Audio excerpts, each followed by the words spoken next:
Olá, pessoal, tudo bem? Eu sou o professor Leandro Cordioli e hoje nós vamos conversar com Luan Jung. Ele é doutor em filosofia, mestre em filosofia e advogado.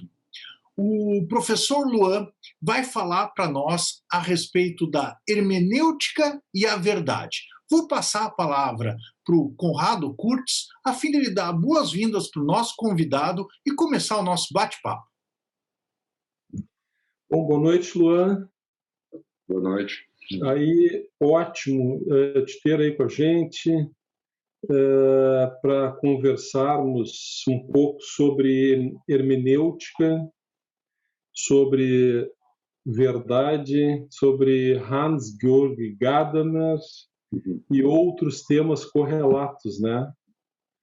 Então, eu já te lanço algumas perguntas assim. De fato, a verdade mais ou menos tem a ver um pouco com o tempo, né? O Agostinho que diz, né? O tempo, todo mundo sabe o que é, mas se te perguntarem o que é, não sabe explicar, né? O tema verdade, não sei se dá para fazer essa correlação. E uma pergunta sempre que quando a gente fala em hermenêutica filosófica, porque nós vamos falar mais, nós podemos entrar, eu acho, também aí pela hermenêutica jurídica, eventualmente, mas eu acho que o tema central mesmo é a hermenêutica gadameriana, não sei, a base das tuas pesquisas, é a respeito da... a hermenêutica, ela é relativista? Essa é uma pergunta boa.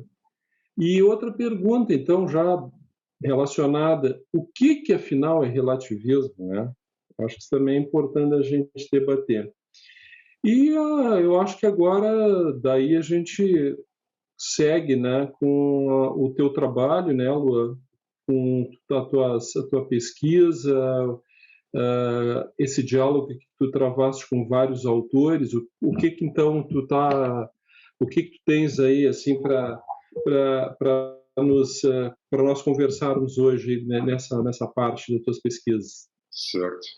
Bem, então, agradecer o convite, né, do Leandro e do Conrado.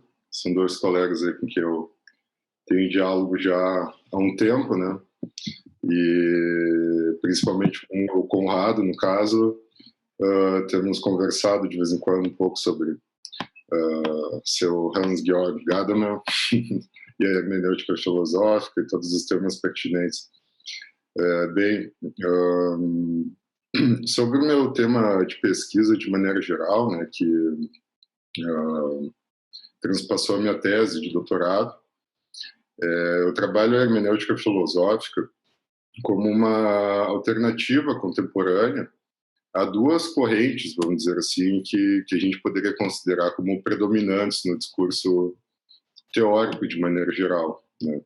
De um lado, a gente tem o que a gente que se considera, embora o termo em si seja de difícil definição, porque nem mesmo quem se autodenomina naturalista, no caso, né, consegue definir claramente o que o naturalismo significa, mas de maneira geral, de um lado a gente teria o naturalismo enquanto uma concepção filosófica e metafísica do mundo, né, que compreende o mundo como consistindo em todas as relações passíveis de descrição pelas ciências naturais e pelo método científico, né? E, de outro lado, a hermenêutica filosófica como alternativa ao relativismo, né? Nesse sentido, eu abranjo o relativismo eu relaciono com aquilo que também a gente poderia chamar de pós-modernidade, né? O pensamento pós-moderno. E pós-moderno, para mim, seria um certo tipo de discurso com diferentes bases teóricas, né?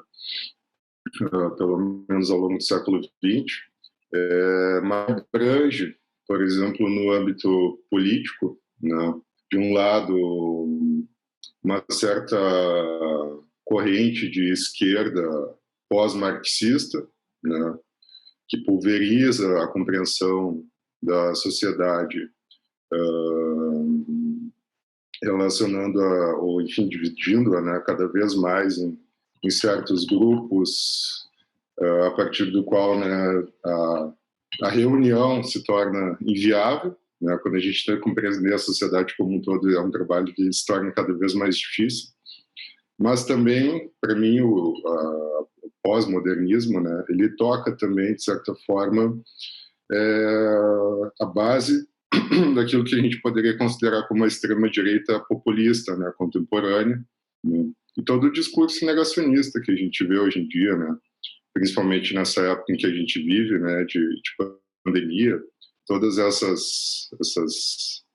enfim, esse discurso contra instituições, contra consensos civilizatórios, né, contra a própria democracia e também contra a ciência, né. Não é à toa que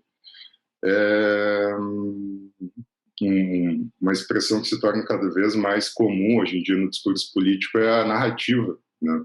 Então tudo vira uma questão de narrativa, né? Então, para mim, né, a hermenêutica é uma corrente filosófica que se contrapõe nessas duas correntes, né, ao naturalismo e ao relativismo entendido como, né, de forma mais vulgar, vamos dizer assim, como pós-modernidade ou pós-modernismo. E bem, qual era a tua primeira pergunta, Conrado? Desculpe, era... Não, exatamente nessa linha, né? Mas... Isso, se a hermenêutica filosófica, tu achas que ela é relativista, ok, né? Tu já mais ou menos encaminhou a resposta, mas eu acho que é nessa linha aí. Isso é uma questão, assim, muito pertinente, na verdade, porque eu, como, né, leitor, interessado pelo tema, eu acompanho muito a apropriação, né, de certos autores nacionais e internacionais da hermenêutica filosófica, e existe, de fato, tanto uma corrente de críticos quanto de defensores da hermenêutica filosófica que vão partir dessa perspectiva histórica, né, em que a hermenêutica tenta situar o pensamento humano e dão por exemplo, a obra de Gadamer e de outros autores relacionados a ele, esse sentido, vamos dizer, relativista, né? Então, é comum, tanto em relação aos críticos, afirmarem que a hermenêutica filosófica seria relativista, quanto também a certos, né, adeptos da hermenêutica filosófica defenderem, de fato, posições, né, relativistas. Por relativismo, uma forma fácil, mais clara, que eu posso definir a respeito, seria basicamente a fórmula de que a mesma proposição, a mesma afirmação sobre o mundo, sobre qualquer coisa, pode ser verdadeira para A e falsa para B ao mesmo tempo, né? Isso seria o relativismo, né? E nesse sentido, então, acho que a gente pode conversar um pouco mais, mas não é isso, pelo menos a minha leitura, que a perspectiva hermenêutica apresenta, né? Em que pese o seu... por exemplo, a afirmação de Gadamer de que interpretar é sempre interpretar diferente, né? Mas acredito que ao longo da conversa eu possa, né, pelo menos tentar esclarecer algumas coisas nesse sentido, né? E de fato distinguir, pelo menos a minha leitura, né, dessas concepções relativistas. Luan, você propõe aí uma formulação do relativismo que é a negação daquela premissa aristotélica de que a gente pode dizer algo a respeito de outra coisa, né? É o princípio da não contradição. Você nunca pode dizer algo diferente. Agora me escapou, né, a formulação do princípio da não contradição, mas ter o que é, o que não é, não é. Mas, de qualquer forma, me parece que o relativismo, para mim, pelo menos, ele não é exatamente isso. O relativismo, como eu estudo ética, normalmente ele é associado à negação da existência do bem, da justiça e de valores éticos assim. Mas também pode ter, como a tua proposta é um pouco mais ampla, não é apenas sobre filosofia prática, mas é sobre filosofia teórica também, eu acho que também pode haver um relativismo no que diz respeito a não conhecer as coisas também, né, do mundo, assim, de negar um acesso ao mundo, né? Mas para ti, quando você coloca essa formulação que você propõe do relativismo, você internaliza na mente o relativismo, né? É um fenômeno mental. Com isso eu quero dizer assim, ó, que o relativista é aquele que pode dizer sobre uma coisa que ela é e o que ela não é ao mesmo tempo, né? Então ele nega o princípio da não contradição do Aristóteles. Mas relativismo não tem a ver com, assim, primeiro, no caso, a existência do mundo exterior e no caso do que eu estudo da ética, a existência do bem e da justiça, a capacidade do ser humano de conhecer o bem e a justiça, né? E a capacidade de propor este conhecimento a respeito do bem e da justiça em termos proposicionais, em termos de frase, porque me parece que o relativista é exatamente aquele sofista que usa nos dois sentidos. Eu te digo porque a minha experiência em docência, principalmente no começo de faculdade, você começa a falar em justiça, justo, ou certo e errado, e os alunos normalmente associam isso, ética, por exemplo, com aquele sentido assim, cada um tem a sua ética, certo e errado, cada um tem o seu, sabe?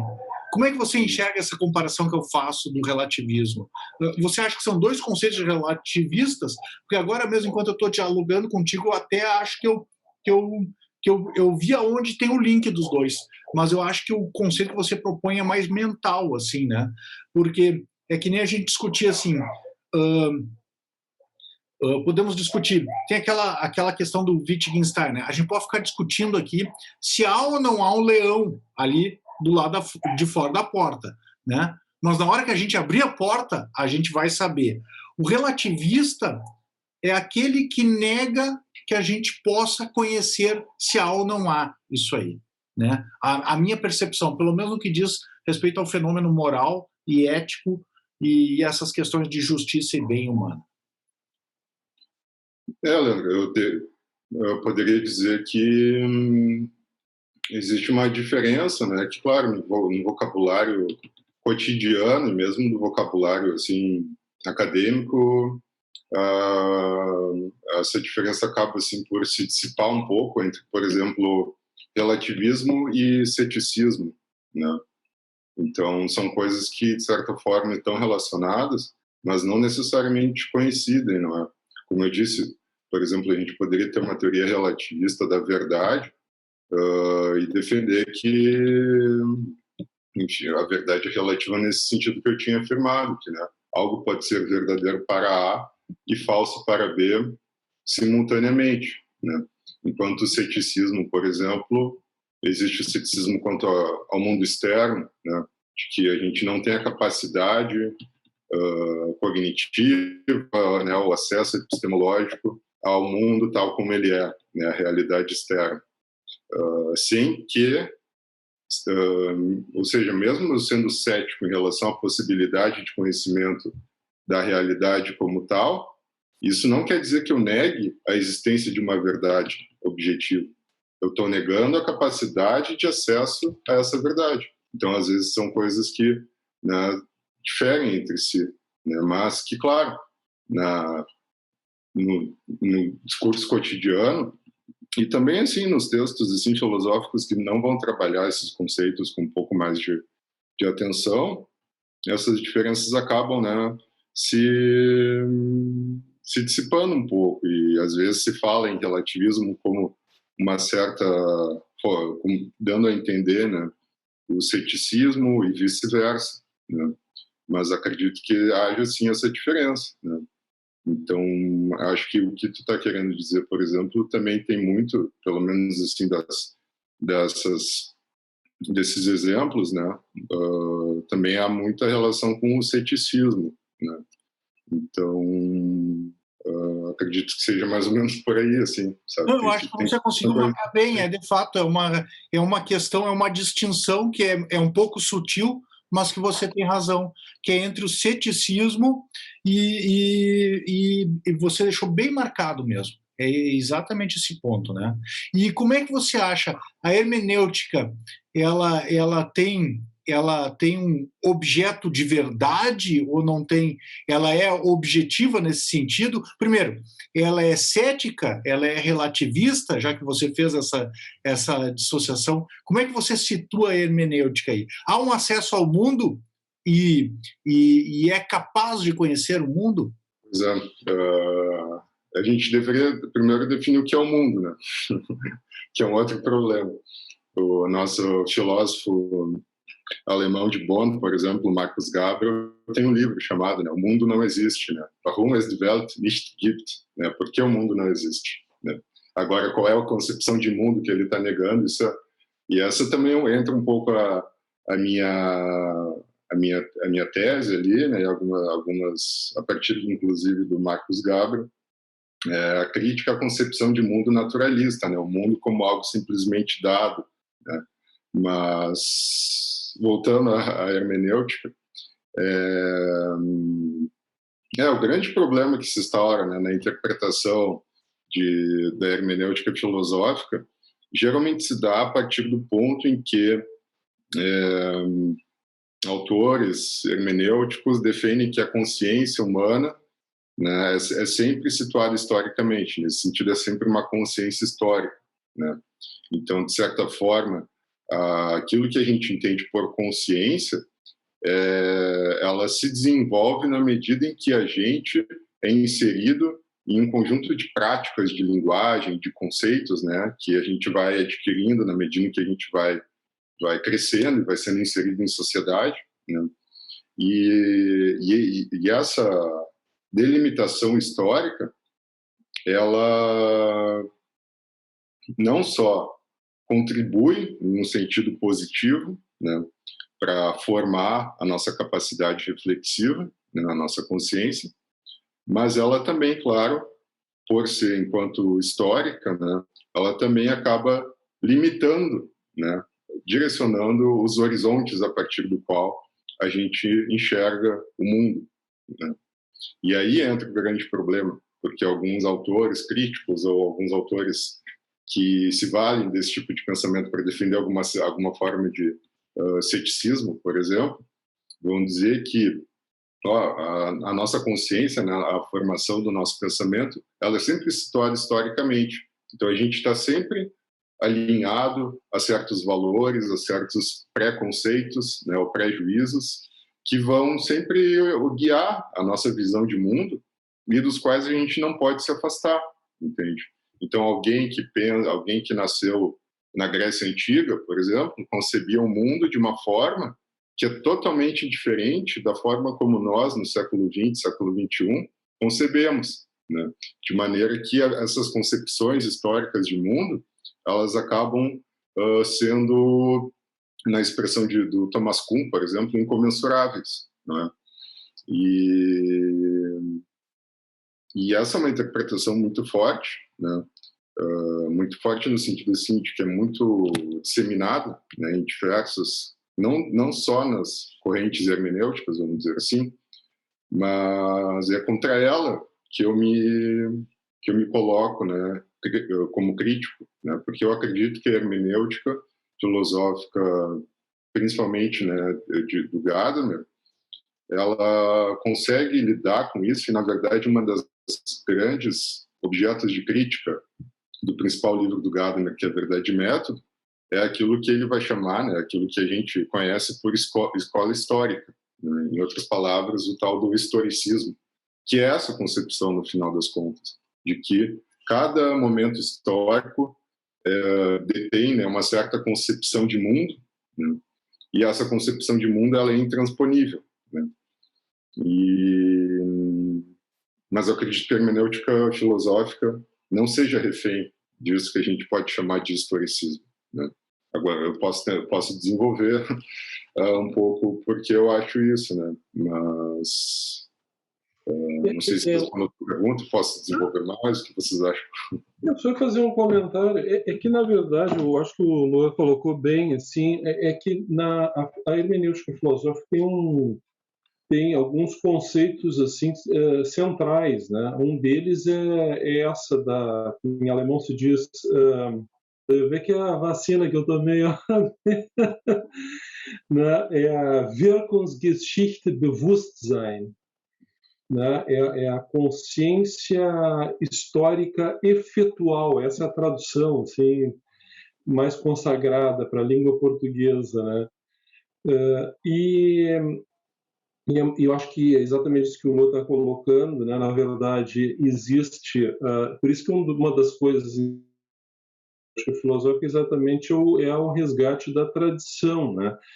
Mas o que acontece é que a história ela não fica congelada nesses conceitos, ela na verdade, porque para te interpretar, o intérprete que vai ao encontro com o seu horizonte histórico, do seu momento histórico, da sua vida, né, da sua própria historicidade, digamos assim, mas nesse sentido, em busca do horizonte daquele evento histórico, né?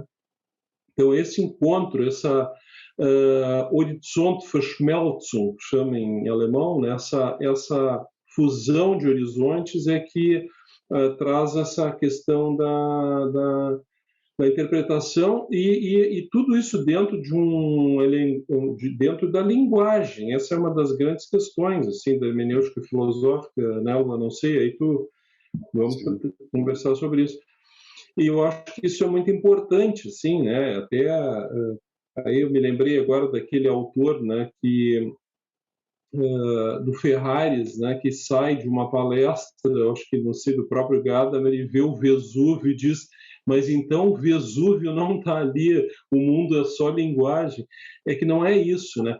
É que, na verdade, acho que o Lua colocou bem, é que o Gadamer nunca negou as questões vinculadas às ciências da natureza, as descobertas, as investigações que partem assim de epistemologias, né? A questão que parte de verdade, ela está muito ligada, assim, é exatamente assim, o método que o Gadamer fala, ele é um método filosófico, ele não existe tu alcançares uma verdade metodológica nesse sentido, assim, correspondente às ciências da natureza, é uma outra investigação, digamos assim, né? E está muito dentro, né? Não sei, Lô. Não, fala, só para complementar, está muito dentro, assim, digamos, a hermenêutica filosófica, ela se foca muito na questão do diálogo, né? E dentro do diálogo, que essa é uma questão muito colocada, tá, mas aí como é que fica? Não, é que o próprio Gadamer, ele é, digamos assim, ele é seguidor, ou digamos assim, a filosofia dele se situa dentro também de uma fenomenologia, né? Dentro de uma linha fenomenológica que começa com Husserl, passa para o Heidegger, que foi aluno do Husserl, depois passa para o Gadamer, claro, cada um de uma maneira diferente, né? Mas ela é aquela situação assim no diálogo de que as coisas também, né, dentro dessa visão sempre hermenêutica, que é a visão do círculo hermenêutico, voltando às coisas mesmas, né? Então, acho que isso é só assim para a gente, para contribuir um pouquinho aqui para a discussão, né? Tu ia dizer alguma coisa, Lula? Desculpa. Não, né? Por aí eu acredito. Para pegar uma palavra que tu comentou, né, a questão da linguagem, né? E outra, lembrando o início da conversa ali, em que o Leandro usou o conceito de mente, né, ou mental, né? E acredito que esses dois termos assim sejam importantes para essa discussão, porque dentro daquilo que eu vinha falando, desse problema da linguagem, e dentro dessa compreensão histórica da consciência humana que a hermenêutica tenta apresentar, é uma questão assim, e quero dizer, dentro desses dois termos, mente e linguagem, eu tento apresentar, né, aquilo que, por exemplo, autores como Charles Taylor vão resgatar em autores pré-hermenêuticos, vamos dizer assim, por exemplo, desde a tradição romântica de Hamann, Herder, Humboldt, né, a Schleiermacher, Dilthey, passando por Heidegger, Gadamer, que é a compreensão que o Taylor vai chamar de uma compreensão constitutiva da linguagem para a consciência humana. Então, e reforçando aquilo que eu tinha dito, como que a linguagem, enquanto uma atividade, né, como um produto e atividade histórica, ela é determinante no próprio processo de formação. Quando eu falo em formação, eu quero me referir ao conceito alemão de Bildung, né? Como que a linguagem ela é determinante no processo de formação daquilo que a gente entende por consciência, né? Porque talvez a gente esteja... e é claro que existe uma vasta discussão a respeito disso, mas no nosso cotidiano a gente está tão impregnado com uma certa forma de compreender o mundo, né, e a subjetividade, que a gente, por exemplo, às vezes não para problematizar o próprio conceito de mente, né? Porque o conceito de mente, por exemplo, é um conceito... Em alemão não existe uma palavra correspondente à mente, né? A gente vem à mente de mind, em inglês, que é uma, né, e vem dessa tradição analítica. Mas o que é a mente, né, enquanto entidade existente, né? A resposta que esses autores dão, o processo de formação do que a gente poderia chamar de mente, mas que eu prefiro chamar de consciência, mas que em alemão, como eu disse, não tem uma tradução para mente. Eles chamam de o Bewusstsein ou Geist, né? Espírito. E aí é que o Geist, geralmente eles usam muito essas palavras, porque a Bewusstsein está ligado mais à consciência em si, né? A consciência no sentido... O Geist abrange mais um pouco, mas o Geist ele também não é bem esse conceito de mente que se usa. Não é. Porque o Geist está totalmente associado à noção de história, né? E de ser inserido em certas práticas, né? E que práticas, né, as quais são atravessadas, né, pela questão da linguagem, né? Então eu destaco novamente como que a linguagem, né, e entendida a linguagem como uma atividade que se desenvolve historicamente, ela é determinante para a nossa formação daquilo que a gente entende por consciência humana e autoconsciência humana. É só quando a gente está inserido em relações intersubjetivas é que a gente pode, vamos dizer assim, ter a própria noção de objetividade, né? E isso vem, por exemplo, Habermas vai dizer, né? Sem intersubjetividade, nenhuma objetividade. Só que esse é o grande problema que a hermenêutica encontra, o desafio, né, a ser respondido, que é, bom, uma vez que, de acordo com essa perspectiva, a formação da consciência, ela sempre se dá em um processo histórico, né? E sendo um processo histórico, algo sempre influenciado, né, por diversas questões contingentes, né, que estão sujeitas à própria diferença histórica, né, a mudança e etc. Como então definir um conceito de verdade ou objetividade, né? Bem, isso dentro da minha proposta está, então, relacionado àquilo que, por exemplo, o Conrado citou, né, e eu também comentei, autores que influenciaram a hermenêutica filosófica, né? Gadamer foi influenciado por Heidegger, Husserl, né, Humboldt, Herder, mas também foi muito influenciado pela dialética, né, sendo a dialética platônica e a dialética hegeliana, né? O Gadamer vai dizer que depois de Platão, Hegel foi o grande dialético da história, né, da filosofia. E aqui a gente vai entrar, então, no problema da dialética, né? Qual é o papel que a dialética tem no conjunto da obra, né, de Gadamer e do pensamento hermenêutico? Isso está inserido no que o Conrado lembrou da importância que existe para a hermenêutica em relação ao diálogo, né? Então, o Gadamer vai defender que, e isso a partir de Humboldt, que a linguagem não é só um produto histórico, mas é também uma atividade histórica. Ou seja, nós somos inseridos em um conjunto em jogos de linguagem, né? Mas nós não somos apenas marionetes, né, dos conceitos que nós herdamos da tradição.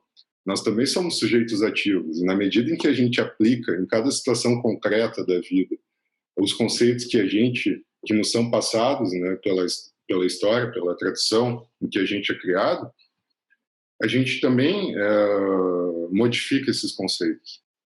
E é a partir dessa relação entre o todo do jogo de linguagem, vamos dizer assim, da tradição, e as particularidades, é que essa tensão criada, né, entre o universal e o particular, vamos dizer assim, é que a linguagem ela também se permite uma autocrítica. Então, para a hermenêutica, a crítica à tradição e aos conceitos históricos, que não é porque algo que é da tradição que está errado nem certo, né? Existem coisas que são corretas, que nós herdamos, e existem coisas que são equivocadas, né? Mas é a partir desse jogo, né, dessa constante aplicação, que é possível o exercício crítico dessa estrutura linguística. E é nisso, e dentro dessa estrutura de diálogo que está imbricada aí nessa relação hermenêutica, e a gente pode falar mais sobre isso, é que a crítica à linguagem é possível, e é possível, nesse sentido, o afastamento, né, de pré-juízos ou preconceitos negativos, né, ou equivocados, né? Então, a dialética assume na hermenêutica um papel falibilista, né? E a hermenêutica filosófica ela é extremamente relacionada ao que a gente pode entender hoje em dia por falibilismo, que é a dissociação entre o conceito de certeza e o conceito de verdade. O que é o falibilismo? O falibilismo é não desacreditar a possibilidade de estarmos certos, ainda que a gente tenha consciência de que a gente não possa ter certeza de que estejamos certos, né? Certo. Então, a hermenêutica é uma dialética constante, é uma dialética negativa, ou seja, a gente está constantemente empregando os conceitos que a gente herda da tradição, mas a partir desse emprego, dessa aplicação, a gente também consegue se voltar para esses conceitos e analisar quais deles são corretos e quais são falsos, né? E é um constante, né, jogo de pergunta e resposta, né? Então a gente pergunta a partir... Enfim, não sei se eu estou sendo claro, se eu estou... Né? Não, é que na verdade... Não, perfeito, é exatamente isso aí também. Eu penso, né, assim, de minhas conclusões aí, é que, na verdade, a hermenêutica é um processo contínuo, ela não tem, assim, ela não tem como é que eu vou dizer, um fim, daria para dizer, tu vai chegando a conclusões a partir da hermenêutica, mas tu não pode dizer que aquilo ali é um conceito que esteja fechado. Como disse, eu acho que tu colocasse bem, Luan, na verdade, assim, a questão toda dos pré-juízos, né, que a gente já traz do herdos, porque a ideia dos preconceitos, melhor dito, né, ele veio da ideia, porque toda a ideia da Aufklärung era exatamente o conceito, assim, o conceito tomou um rótulo negativo no iluminismo, né? É o preconceito contra o preconceito, né? Exato, era né, exatamente tudo aquilo que era preconceito era muito mal visto. E a hermenêutica resgata isso, porque toda interpretação já parte dos teus preconceitos, tu carrega isso contigo. Então, a grande questão que entra é exatamente no círculo hermenêutico, tu vem com os teus preconceitos e tu vai confrontando, né, com outros conceitos, e aí tu vai fazendo essa dialética constante. Na verdade, eu estou só reforçando... É um processo constante, né, Conrado? Porque a noção de... O Gadamer também fala que nos processos revolucionários, né, a gente geralmente tende a observar apenas as mudanças, né? Mas não deixa de observar tudo aquilo que fica, né? Isso é uma coisa muito interessante. A questão é mais ou menos nesse sentido, porque a noção de que a gente desenvolve uma consciência, a própria consciência crítica, ela só pode ser desenvolvida na medida em que a gente já está inserido, não é, em um certo nível de consenso, né, sobre determinados fatos. Exato, essa questão é chave. Então, a questão toda é que a gente não pode simplesmente, a partir do momento em que a gente desenvolve, né, certos preconceitos, prejuízos, positivos e negativos, né, mas que formam a nossa capacidade reflexiva, né, a gente não pode simplesmente negar, sair de fora desse conjunto linguístico em que a gente desenvolve a nossa consciência e observar ele de fora, assim como a gente não pode sair do nosso próprio corpo, né, ou a gente não pode sair do mundo para observar o mundo, entende? Essa ideia o pensamento, ele é a linguagem, não tem como tu sair fora da linguagem. É uma noção de que vem, na verdade, desde, pelo menos, né, claro, da tradição a que eu me referi anteriormente, né, Hamann e Herder, que vão defender isso de forma, né, muito contundente, né, a correlação entre pensamento e linguagem, né? O pensamento como se o ser humano pudesse pensar sem linguagem, né? E isso está em contraposição duas correntes de filosofia da linguagem que o Taylor, por exemplo, vai definir muito bem, que é de um lado a tradição romântica e de outra a tradição iluminista, né? E qual é a diferença que se dá? A primeira tradição, que vai influenciar o pensamento hermenêutico, ela parte desse pressuposto de que pensamento e linguagem são correlatos, né? Então, nesse sentido, a linguagem ela é constitutiva, né, para a consciência humana. A outra linha de pensamento, que vai, por exemplo, vem de Hobbes, Locke, Condillac e outros autores, que é o quê?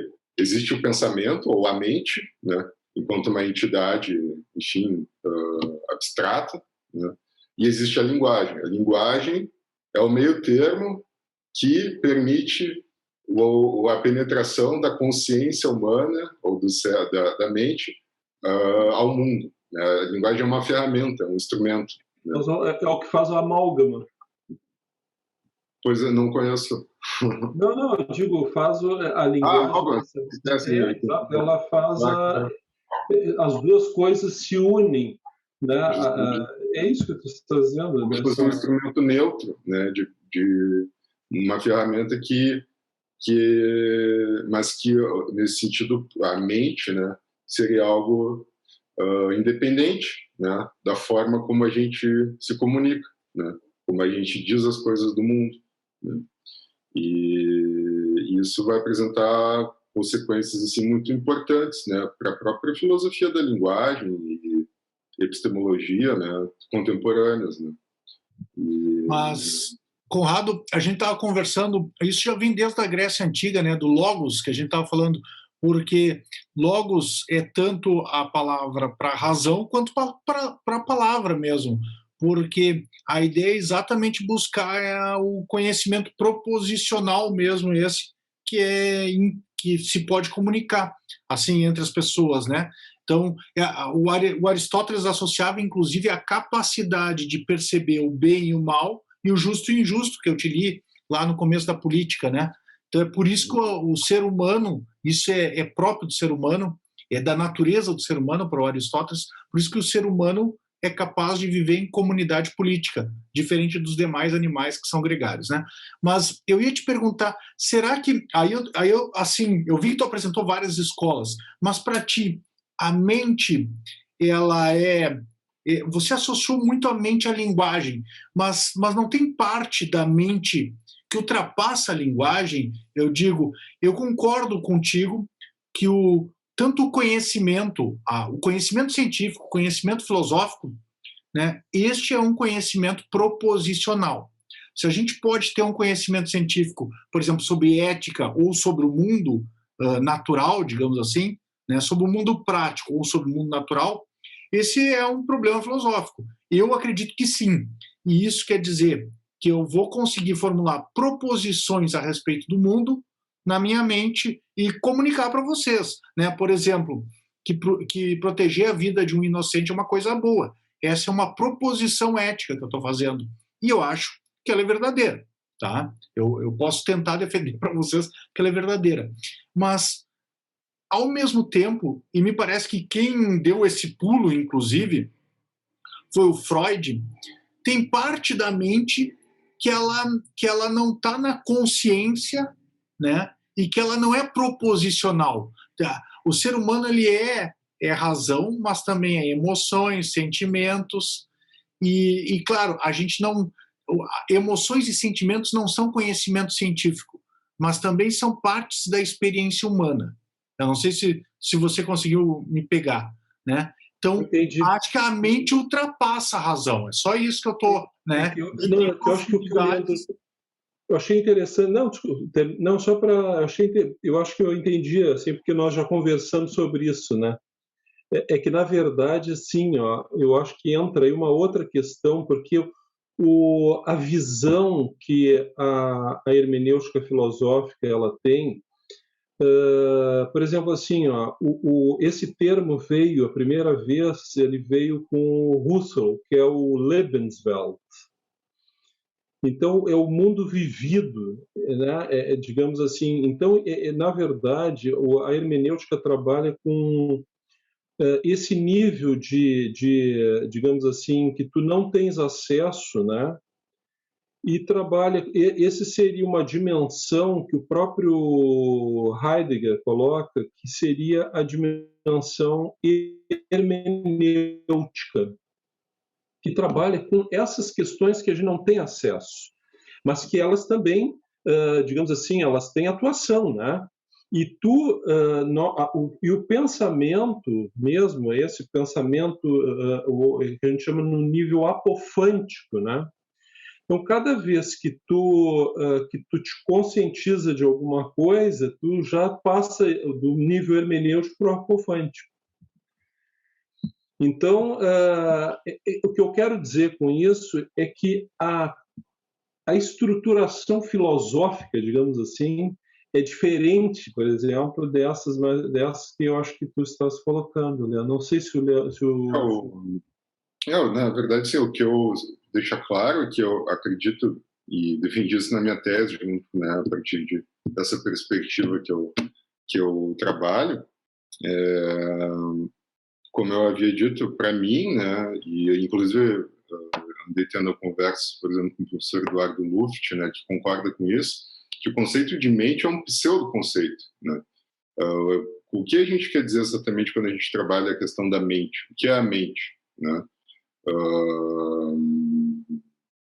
Esse é um grande problema, né? Porque a gente só pode pressupor uma distinção entre mente e linguagem, por exemplo, se a gente já tem uma pré-compreensão sobre esses dois termos, né? E qual é a pré-compreensão que está implícita, né, quando a gente separa, né, mente e linguagem, por exemplo? Claro que a linguagem, ela não delimita por si todas as capacidades da consciência humana, né? Mas, por outro lado, também, para fazer o link com o que o Conrado comentou, tem uma passagem em Ser Tempo que Heidegger vai dizer algo nesse sentido, né? O exemplo que ele dá é que assim, a gente nunca ouve o bater puro do pica-pau na árvore e depois vai conceber aquilo enquanto um pica-pau que bate na árvore. A gente já ouve, não é? Enfim, a gente nunca ouve o barulho do fogo puro em si, a sensação, né, pura, para depois perceber que aquilo é o fogo crepitando, né? A gente já ouve o fogo crepitando. O que ele está querendo dizer, e essa é a questão muito interessante abordada, por exemplo, por autores autor como John McDowell, no livro Mind and Word, que vai propor essa reassociação entre a capacidade linguística humana e a própria capacidade sensível, né, intuitiva, né, de intuição da realidade física, né, no sentido de que a atividade linguística ela já está implicada nas atividades intuitivas dos 5 sentidos de forma muito tênue, de maneira que é muito... e essa é a grande questão, e para isso o McDowell, por exemplo, vai retrabalhar o conceito de segunda natureza, que inclusive está em Aristóteles, né? Ou seja, o ser humano não é só um ser humano que tem 5 sentidos e um plus a mais, vamos dizer assim, que seria a linguagem, é um construto artificial que serve para conectar, né, ou trazer à consciência os nossos 5 sentidos. A própria linguagem participa ativamente da nossa compreensão de mundo, né? Então, é nesse sentido que eu quero dizer que a linguagem é constitutiva para a consciência, e é nesse sentido que é muito difícil, dentro dessa perspectiva que eu apresento, dissociar a capacidade linguística daquilo que o tu, Leandro, está dizendo que chama de mente, né? Uma capacidade mental, capacidade de consciência, né? Mas... E aí existe, sim, uma distinção que pode ser mais aprofundada, mas existe uma distinção mesmo entre essa tradição hermenêutica, que, por exemplo, está hoje em dia contemporaneamente presente de um lado, entre autores como John McDowell e Taylor, ou o Dreyfus, né? Que é o problema sobre ser... ambos concordam que a linguagem tem uma atuação ativa na formação da consciência. A questão é se a consciência humana é totalmente abrangida pela nossa capacidade linguística ou existe algo que fica de fora? Existe algum contato nosso com o mundo que não é abarcado pela linguagem, né? Isso é uma outra discussão que vai estar presente já entre Heidegger e Husserl, Gadamer e Husserl, né? Mas isso talvez seja um... Agora, para mim, ficou clara a diferença sobre as tuas proposições e as minhas proposições. É porque você associa a mente à consciência. E eu estou te dizendo, existe a consciência e a mente é uma coisa mais ampla, que tem o inconsciente também, né? Então, é exatamente esse ponto. Tem o inconsciente. E na mente tem outras figuras, além da compreensão conceitual do mundo, que é tanto sentimentos, emoções, percepções e também o inconsciente, né? E o inconsciente, aí ele só é trazido para o consciente, traduzido na linguagem, mas isso pode acontecer, né? Que nem, por exemplo, você tentar compreender um sonho, ou tentar compreender... Esse é o trabalho da análise psicológica, dos psicólogos, né? Tentar compreender aquilo que não está resolvido no teu inconsciente, transformar em linguagem. E isso, às vezes, tem um processo curativo até que passa. Mas a tua mente, pelo menos do jeito que você expõe, do jeito que eu entendi, pelo menos que você expõe, ela coincide com a consciência, né, proposicional, com os conceitos, né, assim, com a compreensão de mundo. A minha mente é um pouco mais ampla. Mas eu ia te dizer, eu te vejo do segundo ponto que tu falou, por estudar Aristóteles, e eu não estudei a hermenêutica gadameriana, mas eu estudei esses fenômenos em Aristóteles e Tomás de Aquino, essa compreensão de mundo. E eu discordo dessa colocação que você traz do Gadamer, de que a gente compreende o barulho do pica-pau e não, quer dizer, a gente não percebe o barulho do pica-pau, a gente já compreende o barulho do pica-pau, né? Como é que funciona isso em termos de Aristóteles e Tomás de Aquino, né? Nessa epistemologia, nesse contato com o mundo, né? A gente é informado pelos sentidos e depois externos, mas depois disso, dentro da nossa mente, aí sim isso começa a ser trabalhado. Primeiro, por exemplo, se a imagem é montado um fantasma, que é a imagem mental do pica-pau, vamos dizer, mas muitas vezes você ainda não consegue saber se é ou não é. E aí entra uma função cognitiva que, primeiro, vai unir a informação de todos os sentidos e, segundo, vai jogar um juízo da razão aí, que é só um juízo afirmativo ou negativo. Ou seja, você ouviu o pica-pau, mas ainda não identificou o que é. E aí você diz, isso é um pica-pau. aí já é um trabalho da razão. Aí é um trabalho proposicional. Mas é que é o E a seguinte, partir daí Leandro, você vai armazenando isso na memória. eu Mas, acho, entende? A razão ela não incide automaticamente. Por vezes pode até quase coincidir, mas a gente consegue, historicamente nesse processo, cronologicamente, ou mesmo analiticamente, dissociar isso. É que aí a questão não é de quem está certo, a questão são correntes filosóficas diferentes, né? Eu acho o seguinte, a hermenêutica, só para dizer, é que na verdade assim, o que o Leandro coloca, que a hermenêutica, não sei, depois o Luan pode desenvolver melhor até isso, é que assim, ó, essa é uma questão das subtilitas. É que na verdade é o seguinte, a hermenêutica filosófica trabalha com a questão seguinte, ó, tem 3 tipos de subtilitas, a inteligente, explicandi e aplicandi, tá?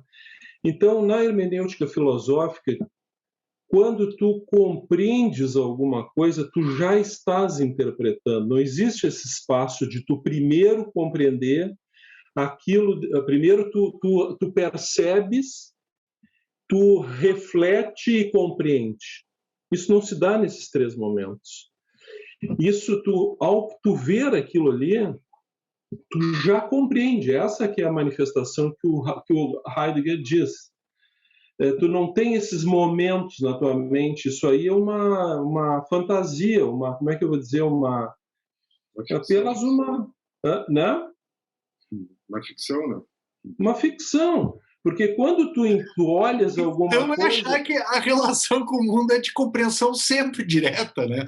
Porque, às vezes, a gente se relaciona com o mundo sem compreendê-lo, né? A partir daí a gente começa a compreender. Não, isso aí nós não estamos falando... Vê bem, assim, ó, aí é que entra a Wirkungsgeschichte Bewusstsein, que entra o teu conhecimento histórico. Isso não é um idealismo, não é um realismo, entende? O Gadamer não é um realista, não é um idealista. A hermenêutica trabalha com outros conceitos. É exatamente quando porque o que faz tu compreenderes alguma coisa? Tu já tem alguma pré-compreensão daquilo. Porque se tu não tem disso, a minha afirmação é só que antes de compreender, a gente tem acesso ao mundo. A compreensão é um processo, tipo assim, está no topo desse processo de acesso ao mundo, né? Então tem muitas coisas. Claro. Né? Não, até porque não, acho que eu entendi o que quer dizer. Não, é que nós não estamos falando... Assim, é proposicional, né? Eu até delimitei antes isso em relação ao conhecimento científico, mas eu posso dizer assim, a compreensão do ser humano em relação ao mundo é proposicional. E isso nos difere dos animais não racionais. Porque os animais não racionais, eles acessam o mundo de uma maneira não proposicional, né? Que nem eles acessam o mundo de uma maneira direta, né? Comida associa com a comida. Você não adianta explicar só para uma coisa não ficar confusa, é que assim, só para a gente, porque nós estamos fazendo uma discussão aqui sobre as filosofias várias, né? Eu diria assim que não há a hermenêutica não é uma totalidade, assim, né? Que tu já tu já tem a totalidade, não é isso.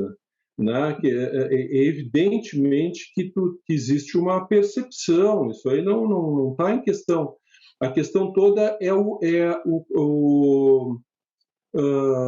conhecimento, a forma de conhecimento, né? Não sei, Luan, o que tu ia dizer? Desculpa, a gente só voltando um pouquinho ali, eu lembro, porque o meu conceito de mente é maior do que o teu. Não, o que eu estou querendo dizer é que o conceito de mente é um pseudo-conceito, ou seja, um conceito falso. E a gente tem que tomar cuidado, às vezes, para usar certos conceitos, né, que são assim, que a gente herda, né, das nossas leituras, né, e só que, por isso também, de certa forma, que a contextualização histórica de certos conceitos é importante, né, porque, por exemplo, conceito de mente. O conceito de mente é um conceito que tem uma certa história, né? E que é uma história que é teoricamente discutível, né? Assim como, por exemplo, o conceito de mundo a que tu te refere, né, Leandro? Quando tu falar os animais têm acesso ao mundo e os seres humanos têm acesso ao mundo de forma propositiva. A Gadamer, por exemplo, vai dizer, e isso está relacionado também a Heidegger, que só os seres humanos têm mundo, porque justamente a capacidade compreensiva que é aberta pelo horizonte linguístico é que dá ao ser humano um mundo sobre o qual pensar. Os animais, de acordo com essa perspectiva, eles teriam um ambiente, né? Tem um ambiente em que eles reagem biologicamente de forma instintiva, né? Mas se a gente vai falar de um mundo, o mundo é algo mais complexo, né, do que simplesmente ter objetos ao teu entorno, né? Objetos não compreendidos, né? Aos quais tu simplesmente reage apenas irreflexivamente, né? Então, são conceitos assim distintos, né? E que a gente tem que tomar um certo cuidado quando a gente trata, mas eu não estou dizendo que o que eu quero dizer, de certa forma, isso também faz parte da defesa da hermenêutica, é que a linguagem, ela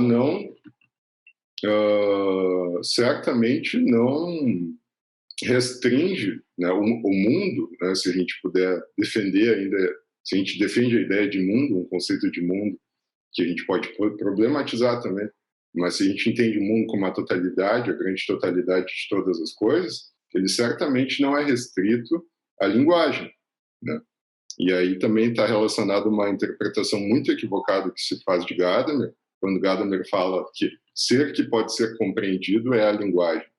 Ele não está dizendo que ser igual à linguagem, né, ou que a linguagem abrange tudo aquilo que existe. Não, mas que o ser que pode ser compreendido é a linguagem, porque é só através da linguagem que a gente compreende. Mas então o que eu quero dizer é que a linguagem, dentro da minha perspectiva, ela consegue abranger o mundo, né, de maneira que o ser humano consiga compreendê-lo, né? E não há nada que a priori, não existe nenhum conjunto de relações no mundo dado que a priori esteja afastado das nossas capacidades linguísticas, né? Nesse sentido, Gadamer não tem nada de cético nem de relativista, né? Mas você acha que a capacidade linguística, quando você, essa última afirmação que você fez, assim, de novo volta para aquele começo, assim, parece que a capacidade linguística do ser humano, ela consegue dar conta de tudo, aquele conjunto de coisas que existe, inclusive nós mesmos, né? Como você definiu o mundo aí. Você acha que a capacidade linguística do ser humano, ela dá conta de tudo mesmo? Acredito que... Eu te ponho esse ponto porque eu acho que é a raiz da nossa celeuma aqui toda, inclusive no conceito de mente, né, e de consciência, né, e por isso que eu te disse assim, o meu conceito não é maior, mas é mais abrangente, digamos assim, envolve o consciente e o inconsciente, né, nesse sentido.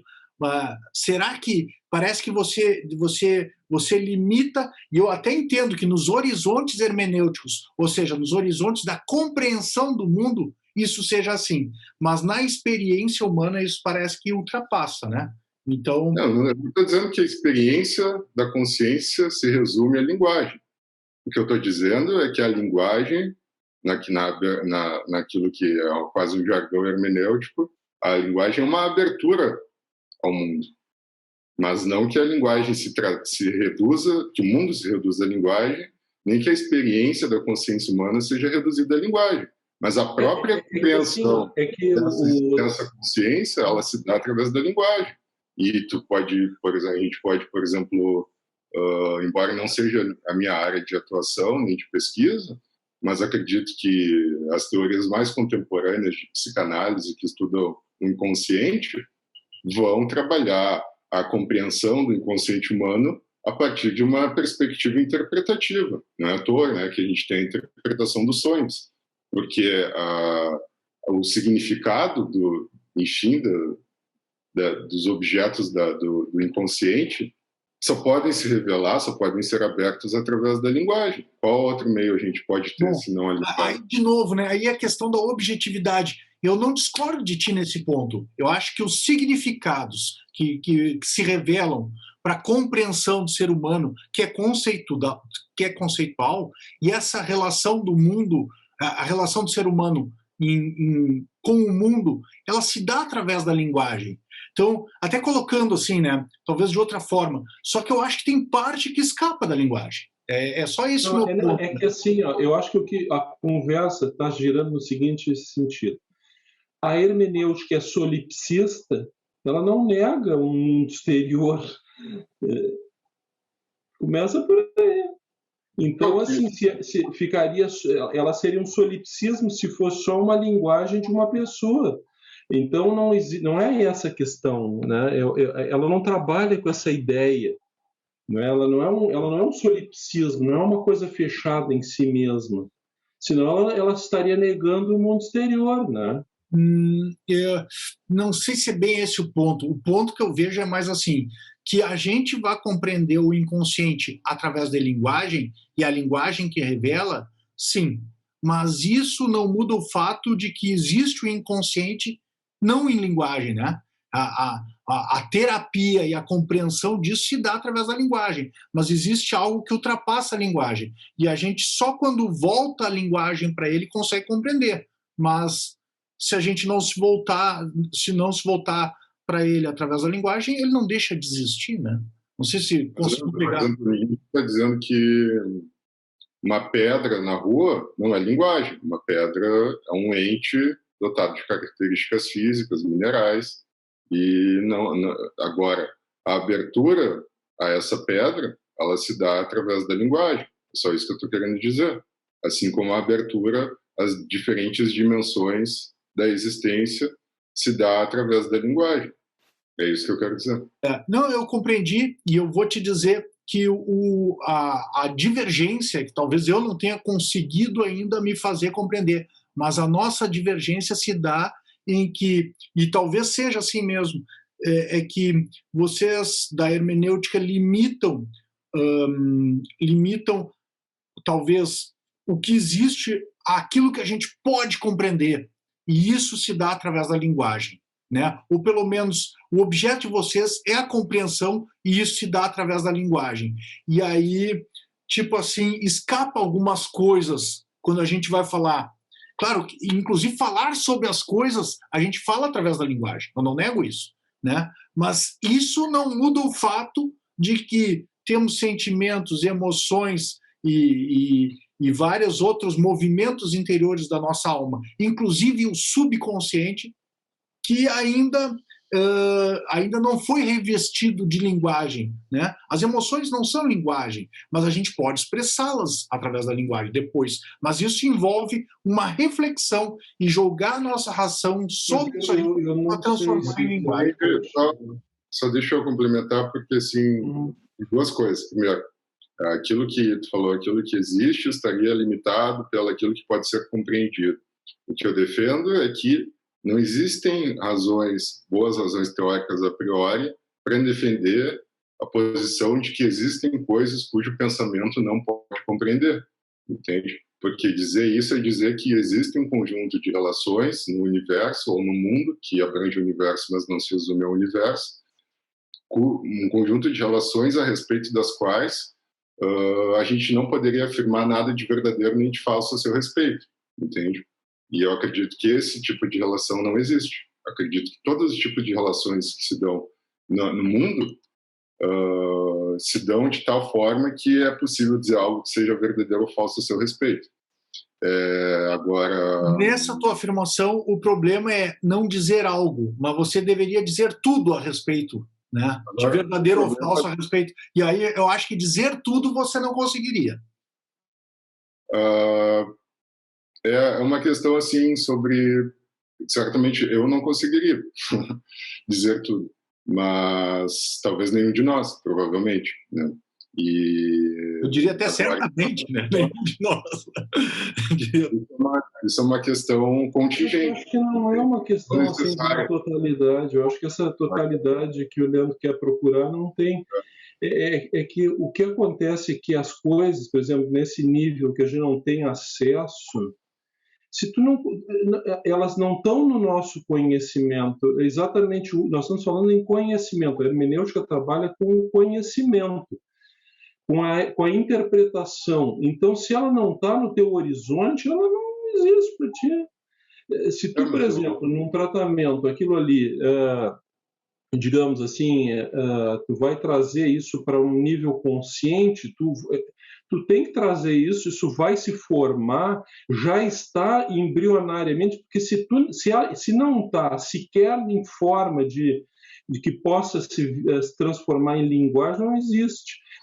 O que eu acho que é importante, existe digamos assim, um fundo, né, que seria assim exatamente que se fala em Heidegger chamava de o nível hermenêutico, o professor Stein fala no mundo vivido, tem uma série de que está que muita coisa não está no nosso alcance agora para o conhecimento, senão ele está fora do teu conhecimento, ele é a linguagem. Não quer dizer que a linguagem ela seja uma totalidade, que o mundo esteja todo na linguagem. O mundo, essa fala, por exemplo, do Heidegger, né, que o próprio Gadamer diz isso, né, que o mundo é linguagem. Isso é uma forma de expressão, mas não é uma... Não é compreendido é linguagem, né? O mundo compreendido, né? Pode ser compreendido. O ser pode ser compreendido é linguagem. Disso eu não discordo. Que o mundo que pode ser compreendido é linguagem, eu não discordo. Não, que o que me parece, a discussão volta sempre para essa questão assim de um solipsismo, né? Porque se tu fica vivendo essa ideia de toda o mundo está totalmente fechado na linguagem, no sentido assim, olha, está um mundo perfeito. Isso, aliás, era o que se pretendia numa visão mais analítica da coisa, tu criar uma filosofia da linguagem que tu consiga abranger tudo, que o próprio Wittgenstein era uma das ideias, depois viu que não tem condições de fechar o mundo na linguagem.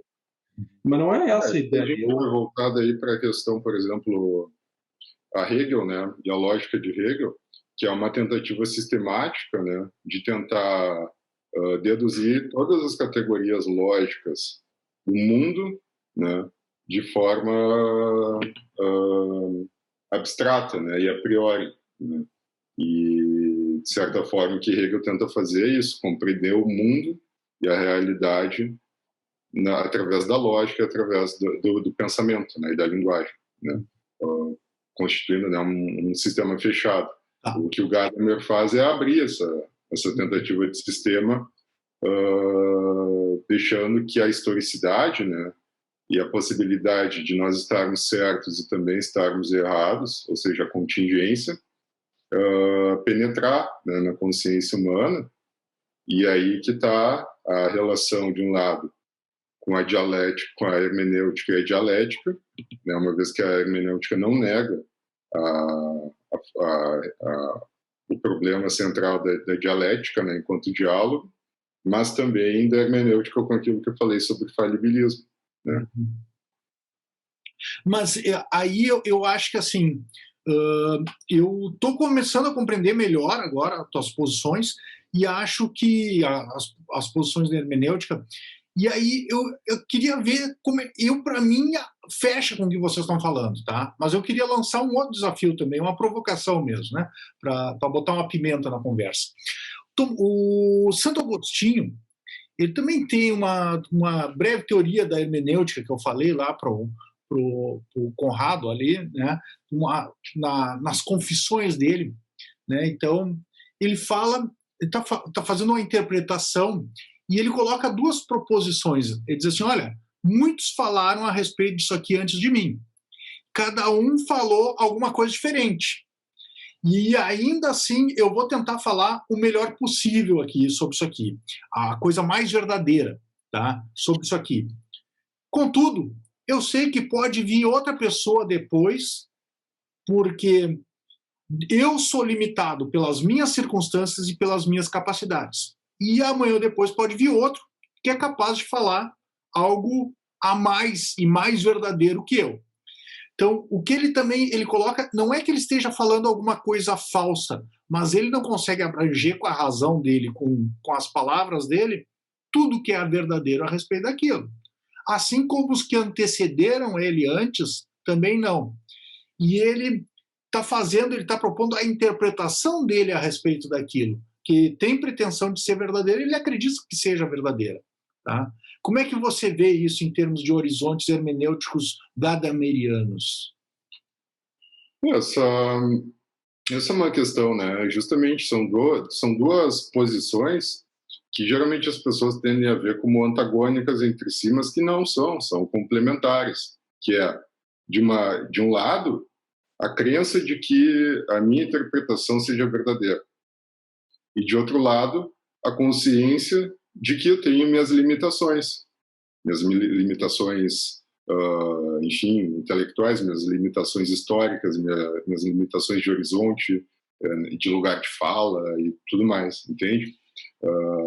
Isso parece ser, quando a gente né, a crítica que se faz às vezes à hermenêutica vai no sentido de que essas duas dimensões, né, de um determinado discurso, elas se afastam entre si, né? É incompatível tu acreditar que a tua interpretação, né, o teu discurso seja verdadeiro, sem deixar de reconhecer que né, tu tem as tuas limitações, entende? Então, quando a hermenêutica defende, de certa forma, as limitações históricas, né, da consciência e de todo o ato compreensivo, ela não está negando, por outro lado, que a gente não possa defender a verdade das nossas interpretações, mas simplesmente nos lembrando de que, justamente porque nós somos seres finitos, né, que ocupamos um determinado lugar no espaço e tempo, e que a gente herda uma série de pré-juízos, né, que podem estar certos, mas também podem estar errados, é que, ao mesmo tempo em que a gente afirma as nossas interpretações sobre o mundo, a gente tem que estar sempre aberto a corrigi-las, né? E essa é a grande relação, de novo, que eu estabeleço entre hermenêutica e falibilismo, porque o falibilismo, enquanto, né, posição de teoria e filosofia da ciência ou epistemológica, ele não nega que a gente defenda um discurso enquanto verdadeiro, mas simplesmente que a gente esteja aberto à sua falseabilidade, né, à sua falsificação, ou seja, eu vou à praça pública, apresento a minha fala e ouço as teses contrárias. E na medida em que, né, eu reconheço que as minhas afirmações que eu pensava serem verdadeiras podem ser falseadas, eu estou disposto a deixá-las de lado e tentar formular novas mais adequadas, né?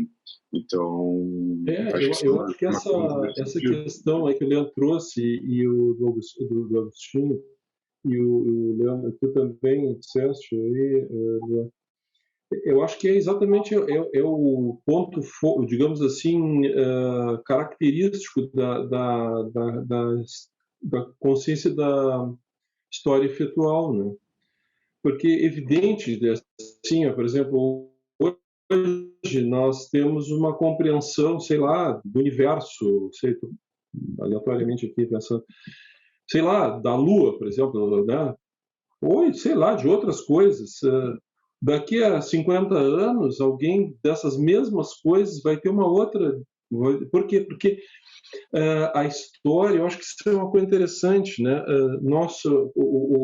O Gadamer coloca, a história não nos pertence, nós pertencemos à história, né? Nós estamos dentro da história, mas também fazemos história, né? Então, acho que então, esse horizonte que é o horizonte histórico e o horizonte do intérprete, essa fusão, isso eu acho que é mais ou menos dentro dessa linha que tu falaste. Eu acho que eu até dei esse exemplo, trabalhado pelo Taylor, inclusive, que é no sentido de que, bem, os historiadores da China do século 25, vamos supor, eles vão ter uma compreensão, né? Vão escrever, por exemplo, um tratado sobre a história da Roma Antiga, provavelmente diferente do que os nossos historiadores hoje estão escrevendo. Mas isso não é porque a verdade acerca da Roma Antiga tenha mudado, mas é que porque os interesses, as perguntas que interessam aos historiadores da China do século 25 vão ser diferentes das perguntas que nós fazemos quando a gente olha para o passado. E essa é a noção de aplicação em Gadamer e, enfim, é a questão do círculo hermenêutico, né? A dialética da pergunta e da resposta. A resposta que a gente obtém, ela é sempre diferente, porque as perguntas que a gente faz também é diferente, não é? Porque, afinal de contas, qual é o interesse que nós temos em fazer perguntas aos gregos igual a que os gregos faziam a eles? Não, nós temos as nossas próprias perguntas. Os tempos em que nós vivemos são diferentes. A questão é quais são as perguntas pertinentes a nós fazermos aos gregos. O que eles podem nos perguntar.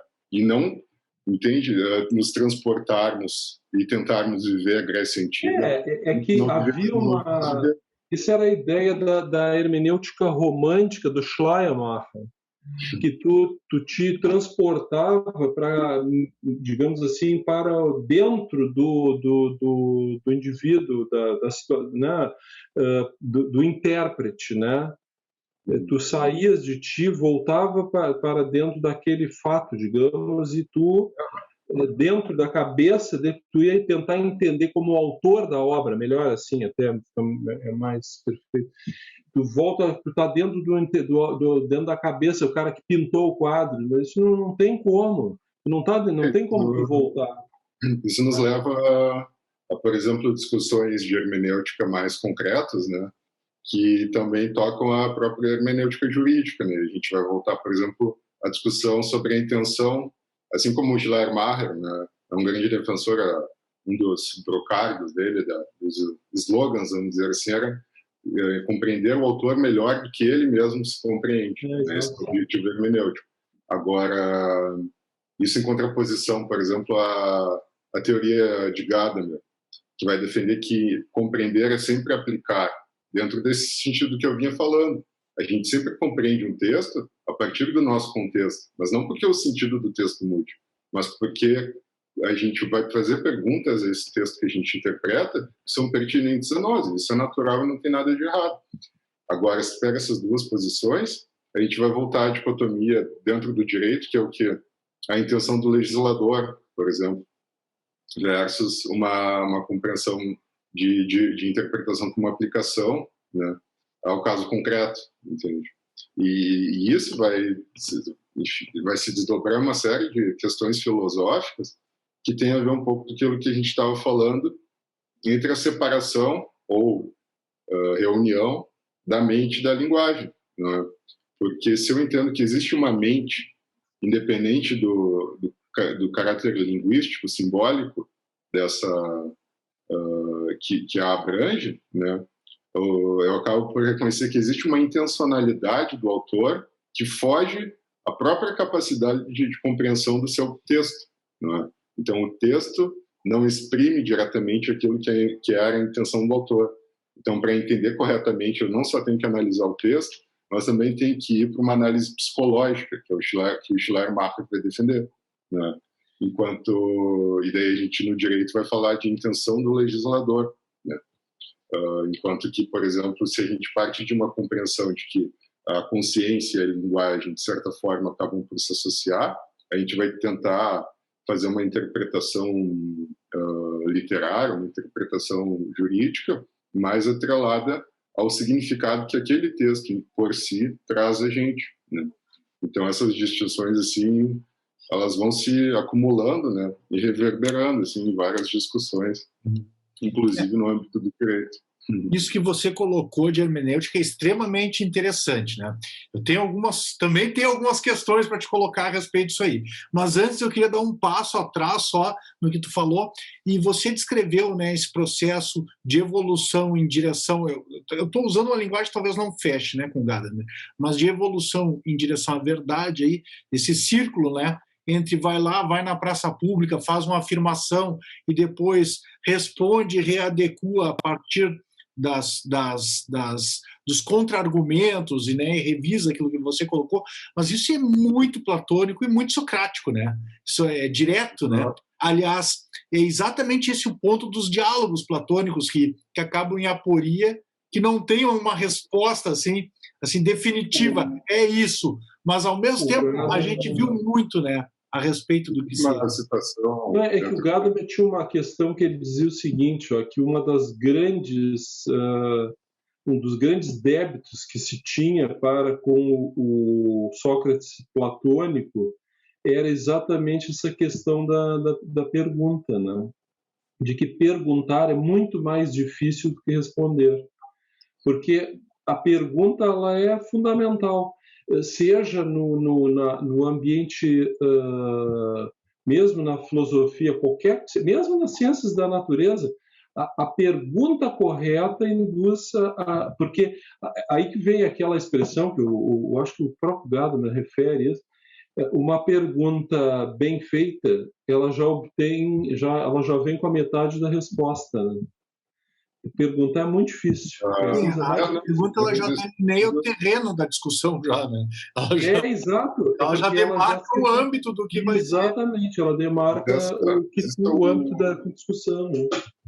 Isso é muito importante porque dentro disso que tu também está perguntando, Leandro, e né, relacionando com o que o Conrado fala, que de fato, né, existe uma parte de verdade de método em que o Gadamer afirma isso, né?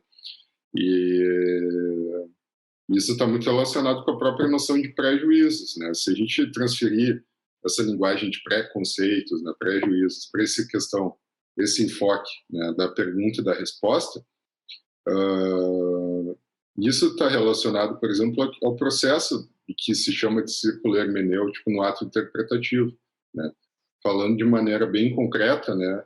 Acho que quando a gente pega um texto, por exemplo, quando tu pega a Constituição, né, e tu vai ler a Constituição, talvez faça, enfim, vamos supor que faça 20 anos que a gente não pegou a Constituição para ler. Então a gente vai retomar, não se lembra muito bem como é que são, né, as disposições, os artigos, os capítulos, e vai pegar a Constituição. Mas aí que tá, a gente já é dotado de um pré-conceito, um pré-juízo, de que aquilo é um texto legal, um texto jurídico, que não é uma ficção, que não é um texto religioso, que não é, enfim, não é uma novela, não é um poema, é um texto jurídico, é uma lei. E a partir só dessa pressuposição, a gente já vai inferir uma série de respostas que aquele texto pode nos conferir, né? Então, se a gente pega a Constituição de 1988 para ler, é diferente do que se a gente tiver um interesse histórico e for pegar a Constituição de 1937, vamos supor, entende? Então, as perguntas que a gente vai usar nesse interrogatório inicial já vão delimitar as respostas que o texto vai nos trazer, né? Exemplo perfeito, Luan. Perfeito, exatamente isso aí mesmo. Até porque a de 37 lá não está em vigor, então as perguntas que tu vai fazer são perguntas históricas. E a de 88 tu já vai te voltar com os olhos jurídicos, porque ela está em vigor ainda. Eu acho que é exatamente perfeito. Mas isso não foge muito do que tu disseste do Agostinho, hein? Eu achei o Agostinho é um cara muito interessante, né? Porque de uma certa forma é uma visão assim já de uma visão de história e também do intérprete estar inserido na história, né? Na verdade é isso que denota. Assim. E a gente pode pegar um outro exemplo que eu uso, por exemplo, se a gente pega a Bíblia, por exemplo, para ler, né? E isso, por exemplo, vamos pegar alguma pessoa religiosa, enfim, que acredita que a Bíblia é um texto sagrado, né, que contém ali ensinamentos teológicos e, enfim, que devem ser seguidos. Mas a gente também pode, por exemplo, pegar a Bíblia, ler a Bíblia a partir de uma perspectiva de um historiador, que não está tão interessado no momento em questões religiosas, mas está a fim de ver quais são, né, as relações fáticas e históricas que a Bíblia apresenta, qual é a sua verossimilhança. E aí, enfim, a gente pode também pegar o exemplo de um ateu, né, completo e que lê a Bíblia como um exemplo de ficção, entende? Ou uma pessoa, por exemplo, um filósofo que não está interessado nem na questão histórica, nem na questão religiosa, mas que tenta compreender quais são os ensinamentos morais válidos que a Bíblia, né, ou qualquer outro texto sagrado nesse sentido, pode apresentar para nós hoje, né?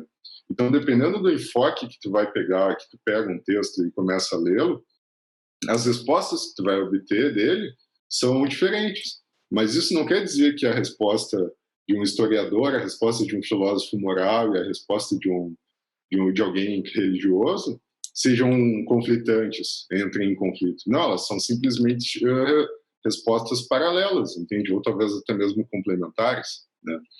E é nesse sentido que a hermenêutica não é relativista, a partir do momento em que ela situa esse problema, né? Que as perguntas que tu estabelece no teu ponto de partida vão ser determinantes para as respostas que tu vai obter no final. Então, acho que é por aí. Muito bem, Luan. Nós já vamos agora acredito, com mais de 1 hora aqui de conversa, de bate-papo, e eu vou passar a palavra aí para o Conrado para ver se ele quer te fazer uma pergunta final e vamos encaminhando aí para o encerramento. Conrado, você quer fazer uma pergunta ou deixar uma palavra final? Eu acho que está muito legal assim, a discussão. Eu acho que é pena que o tempo passa muito rápido, né? E o tema, o Leandro fez o papel do advogado do diabo, assim, ele trouxe umas coisas difíceis, né, para a gente responder. Eu acho que foi bem legal, assim, porque eu acho que o importante também eu me lembrei só assim uma última colocação a respeito dessa questão que foi hoje o nosso ponto de maior discussão, assim, de um indiano chamado Jiddu Krishnamurti, né? Que é uma filosofia oriental, é uma outra linha, assim, não é a nossa filosofia, mas ele sempre tem uma expressão que eu acho muito interessante, que a palavra não é a coisa. E aí ele trabalha com essa ideia, né, de que a partir do momento que, quando você está distraído, é que você está compreendendo. É um negócio muito, muito diferente, assim. Então, eu acho que tem muitas coisas, muitas verdades. Eu acho que o bacana da filosofia isso é uma coisa muito hermenêutica, né? Tu estar sempre questionando e procurando, porque uma das coisas do círculo hermenêutico, né, ele não é um círculo que o Gadamer diz, inclusive referindo-se ao Heidegger, que foi fundamentalmente assim método do Heidegger, não se trata de um círculo vicioso, mas sim de um círculo virtuoso, porque tu vai sempre procurando aí entra um pouco da fenomenologia de tu, na verdade, procurar outras respostas e a partir de um ponto que tu chegas, aquele é passo para outros questionamentos. Então, eu acho que aqui ficou mais ou menos assim, né? A gente atingiu toda essa conversa, algumas coisas, alguns consensos, mas aí também entra uma questão muito hermenêutica. Em tudo aquilo que é dito fica muito mais do que, né, muito mais do que não é dito, né? E eu acho que fica para um outro momento para a gente conversar, porque o trabalho do Luan é muito mais amplo, aqui foi só uma palhinha, é muito profundo, Luan, eu sei porque nós conversamos muitas vezes, ele traz muitos autores e fez uma junção na tese dele muito interessante, não é à toa que ele também foi aprovado com louvor, porque ele conseguiu gerar um diálogo entre diversos autores, né, dentro desse tema aí, que ele não é fácil. Então é isso, eu já me despeço. Então, Luan, muito obrigado. Isso. E eu já me despeço de ti também, Leandro. Boa noite, muito obrigado, foi muito legal. Eu gostaria de fazer só uma última pergunta para o Luan. E esse trabalho que você fez em relação à hermenêutica, ele repercute na hermenêutica jurídica? Porque a gente veio falando agora de hermenêutica filosófica, né? Quais são as repercussões do teu trabalho na hermenêutica jurídica? Bem, como eu poderia definir? Acredito que existem muitas nuances, né, no pensamento jurídico que giram em torno da questão da hermenêutica, né? Então, algumas das questões que eu mencionei rapidamente ali no final, né? Por exemplo, quando nós interpretamos determinado dispositivo normativo, né? Onde nós devemos buscar o significado de tal dispositivo, na intenção do legislador, na aplicação concreta daquilo que a lei determina, e assim por diante. Então, acredito que existe assim, um diálogo nesse sentido. E, de maneira geral, isso responde, né, já voltando, né, a relacionar a minha linha, né, desenvolvida com o Dworkin, por exemplo. Né. Isso, por exemplo, essa discussão entre hermenêutica e relativismo vai nos fazer voltar, por exemplo, para a velha tese, né, e ainda hoje polêmica do Dworkin sobre a existência de uma única resposta correta para casos difíceis, né? Quando nós temos interpretações conflitantes, né, sobre o mesmo caso, é possível afirmar que uma delas é melhor do que a outra, ou seja, que é verdadeira e a outra é falsa, né? E no que consiste isso? Então, a minha tese, a minha pesquisa tem esse tipo de questionamento muito vivo, né? E que certamente também tem repercussão, como eu tinha referido ali, para problemas de fundo, né, das discussões jurídicas, né? E como é que você resolve essa questão aí, Luan? Você propõe, expõe ela para nós aí, dá uma palha para nós de como você resolve essa questão.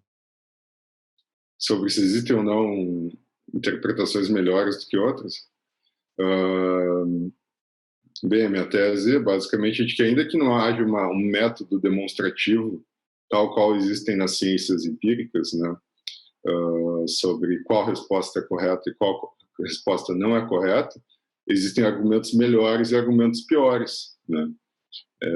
Mas que argumentos que só podem ser gerados a partir do caso concreto, porque justamente não existe um método nesse sentido hermenêutico que onde tu coloca as tuas questões ali na máquina e do outro lado sai a resposta correta. As respostas, elas são geradas a partir do próprio diálogo, né? E em cada diálogo a gente vai ter uma resposta pertinente a ele, né? Então, é uma resposta, não resposta, né? Mas ainda assim, nesse caso, né, já que a gente não está analisando um caso concreto, é o melhor que eu posso dizer e é o que vem na esteira de Gadamer, né? Que a inexistência de um método que confira certeza às nossas afirmações não nega por si a existência de uma verdade acerca dos nossos questionamentos. Perfeito. Tu quer deixar alguma palavra final para o pessoal que está nos assistindo, Luan? Queria agradecer de novo a participação aqui, a conversa, né? E sempre muito instigante e recomendar, de certa forma, né? Aproveitando a oportunidade, a leitura de alguns autores que a gente veio comentando aqui, né? Principalmente a tradição hermenêutica, que vai no mínimo, né? Para dizer pelo menos no seu ressurgimento moderno, né? Vem desde autores românticos como Hamann, Herder, Humboldt, Schleiermacher, Wilhelm, e mais contemporaneamente com autores como o próprio Russell, Heidegger, Gadamer, né? E assim por diante. A gente pode ficar aqui numerando outros tantos autores, né? Que o Conrado certamente também conhece e tem na sua bela biblioteca. Mas é isso. Muito obrigado de novo. Nós que agradecemos, Luan. Essa conversa foi extremamente interessante e provocante, né? E a polêmica é exatamente pelo interesse que ela desperta e pelo choque dessas tradições. Como você sabe, eu estudo outra tradição, eu estudo os gregos, né? Faço pergunta aos gregos, né? Então, dialogar contigo é muito interessante mesmo e muito provocante. Te agradeço bastante, tenho certeza que o pessoal que assistir vai adorar. Um abração para vocês, muito obrigado, Luan. Abração, Conrado. Vou encerrando a gravação por aqui.